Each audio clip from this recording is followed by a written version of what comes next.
Does getting ink prevent you from becoming a police officer? Yes and no. Oklahoma City Police Chief Bill City says his department has plenty of qualified and tattoo-free applicants.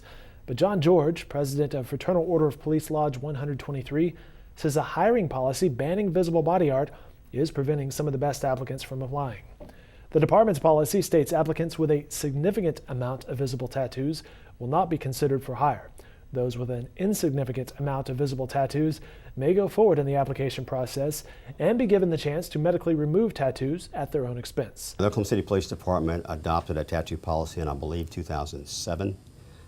Prior to 2007, there was an MOU that was drafted, a Memorandum of Understanding, that allowed current police officers that were hired on prior to 2007 who had tattoos that would show in uniform to continue to have those tattoos.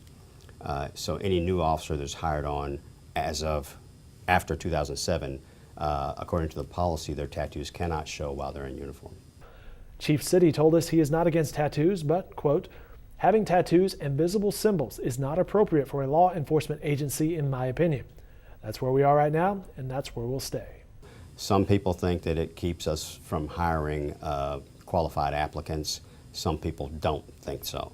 I know that, having talked to our training center here recently, that there have been, within the past 2 years, at least 3 people that opted on their own to have their tattoos removed in order to be hired. But in that same amount of time, there have been other people who have opted to have their tattoos removed who weren't hired for various other reasons. So we will hire people who have tattoos. The question is whether or not they show when they're in uniform. And we have officers that are currently on the department who have tattoos, that have gotten tattoos since this MOU and since this policy was adopted, that don't show while they're in uniform. Mr. George, the union president, said those he spoke with did not want to discuss their cases publicly for fear of damaging employment opportunities elsewhere.